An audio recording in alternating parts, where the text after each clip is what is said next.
Hi, I'm Dana, and this is a demonstration of the Whack-A-Mole game that I created to use with my smartboard. In this video, I just want to show you around the game, kind of give you a sense of how it works, and also show you a few quick tips for editing this template so that you can use it in your classroom, whatever your grade level or content area may be. So before we jump in, I just want to make sure that I emphasize that you do need to have Smart Notebook installed on your computer, otherwise you won't be able to use this file at all.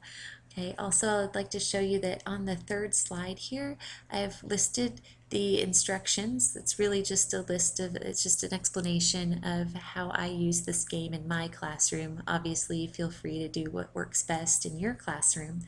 And on the fourth slide, there's just a quick reference for editing this template. Just in case you're new to Smart Notebook, it's just a reference to look back to.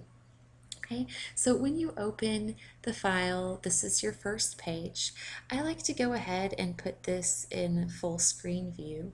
You don't have to, and this will display differently on different computers, kind of depending on the configurations. So you can play around with these and kind of see what works best for your setup. I like to just go ahead and put it on full screen. Okay, you don't have to. All of the links will still work if you leave it just as is. Okay, so from there I'm going to go ahead and click Start, and that takes me to my game board. Now each one of these adorable little moles here links to a question slide. So what I'll do is I'll take my class and I'll divide it up into teams. You can have a maximum of 6 teams, right? And then I'll select a student to come up and whack a mole. Now with this game, I originally made it to work with an inflatable mallet. Right? I've had mixed success with that. The mallets don't always activate the links on contact in my experience with my particular smartboard, and my 8th graders tend to bust through those pretty quickly. You could experiment with different things. I've used cush balls, and those work really well. You can just have the kids toss a cush ball at the smartboard, or you can use a bean bag in the same way. Or if you're worried about that damaging your smartboard, you could just even have kids go up and touch a mole. Just whatever works for you. So after I've divided my class into teams and explained the rules, I'll have a kid come up and whack a mole. Right, I typically have quite a few volunteers, so what I do is have kids that want to whack a mole. I have them write their names down on little slips of paper that I can just randomly select off my desk. So I'll call someone up to whack, and they can pick whichever one they want. Let's say they pick this one. Right? When it's whacked, when that mole is whacked, he's going to reveal a question. And what I do is I read the question aloud to my group, and then I have to my class, and then I have groups work together to solve the problem. Now I give each group a individual sized whiteboard and a marker, and when they agree upon an answer, I have them write it on their whiteboard, and then one student from each group will stand up with their whiteboard with the back side facing the class so that they're still concealing their answer, but I can see that they're ready to respond. And when all my groups are ready, or when I feel like a reasonable amount of time has elapsed, I'll count down 3, 2, 1 and have everybody reveal their answer at the same time. From there, I'll check the answer by clicking on this check tab here and just dragging it out. Okay. If I want to, I have plenty of space here to go ahead and work the problem and show them how we get to this solution. Right? So after we've checked our answers and we've determined who got it right and who didn't, we'll go over to the scoreboard. Okay. Now the scoreboard consists of 6 paper sacks, 1 for each team, and what they can do to indicate that they received a point is to go grab a mole and drag it down to their sack. Okay, and the kids like to come up and do this themselves. So just go up and touch this mole and just drag him down to the sack. Let's say teams 1, 2, 3, and 5 got that question correct. So each one gets a mole for their sack. All right, then from there I'm going to click on the mallet because that takes me back to my game board. Right, I'm going to go whack again. All right, so we click on that and there we are back at our game board. Now, one drawback to Smart Notebook, despite all of its advantages, is that the previously used links are still active when you return back to the page. So my workaround here is to go grab this mallet image. Again, it's cloned just like you saw with the mole. So you can just grab it and drag it to cover up the mole that you've already whacked. Okay, so that kind of provides a visual cue. We already did that question, and it also, that layering this over the mole deactivates the link so that you won't be getting repeats. Okay, so then again, I'll call up another student. Student will come up and whack a mole. You'll get a question. The teams will work together to solve the problem. Right? Write their response down on the whiteboard, stand to show me that they're ready. They all flip their whiteboards over and reveal the answer at the same time. And then I slide out the check tab. We check answers. We might go and I might use my Smartboard pen to show how we reach that solution, and then we can go back to the scoreboard. Now, if you'd rather not keep score, that's fine. You can just click on the mallet to go back to the game board, but the kids love to keep score. So we'll go back to the scoreboard, and let's say this time teams 1 and 4 got it right. So they'll come up and drag everyone who got it right, every team who got it right gets to drag another mole into their sack.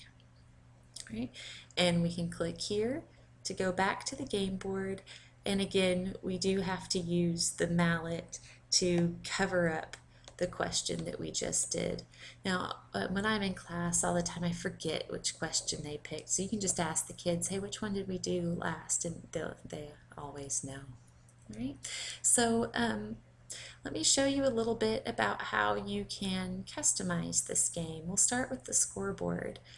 One thing that kids really like to do is name their teams. Obviously, they love that. So if you wanted to customize these team names, all that you would do is just click on the text once to highlight that text box, and to do a quick double click.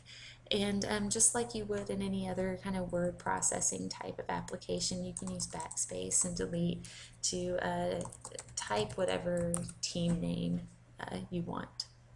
Okay, so again, the way you do that is just select a text box, click on the text to select it, double click to get your cursor there, delete or backspace what's there, and type in another name. Okay, so there we'll go back to the game board here, and we'll select another question so that I can show you how to customize these question slides.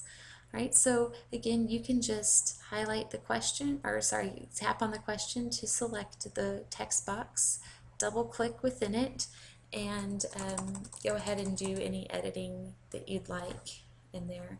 And another alternative is that you can select the text box and just delete it. And just in Smart Notebook, you don't have to make another text box. You can just simply start typing. You just start typing a new question. Okay, and you can use your font, whatever font and formatting that you want to type that new question. I'll just slide it right up here. Don't forget that you also need to change your answers. Okay, and so the way that you're going to do that, this one's a little bit more complicated. You're going to slide out your check tab. All right, and so the way that this is actually constructed is that these are all individual text boxes, but they've been grouped together so that they work as one piece. All right, so you're going to have to ungroup those, and one way to do that is to select this little arrow here and go down to Group and just select Ungroup. All right, and then that puts them back as individual pieces that could be edited individually. So just like before, you can select this text box, double click to set the focus within it, and then you can edit it to be whatever you want. Okay. The other thing that you could do again is you could just delete that answer and you can type your new answer, and you just start typing on your keyboard. To create a text box in Smart Notebook, just start typing on your keyboard and it will create a text box all by itself, and then you just kind of drag it to place it wherever you want it to be. Now keep in mind that what you're doing, the way this works, is you're hiding this text back behind this margin. So you want a little bit of space between this little tab here and your actual answer, so that it's not showing, so that it's not peeking out. Once you have your new answer typed, go ahead and select that text box, press the Shift button and hold it down while you're also selecting that image. That way you have both selected, and from there you can click on one of your arrows, select group, and group them back together. All right, this way again they move as one piece and you can just place it right back where it came from. All right, so just to show you that quickly again, you can either edit or delete the existing question, type in a new question, okay, and then again you can move that to be wherever you'd like for it to be. Edit your answer by pulling out the tab. All right. I'll show you another way that you can ungroup these that works a little bit faster. Remember, these have to be ungrouped so that you can work on them separately. Select, and then the shortcut is Control R. Press down the Control key and the R key simultaneously, and then what I'll do is kind of tap on a white space and then go back and select just this one. You can delete it or you can type within it to edit it. I'll put in my new answer. Again, I'll position it like this so that there's some space between the answer and the tab, and then I'll select both the answer, and I'm holding down the Shift button while I select this check tab so that they're both selected simultaneously.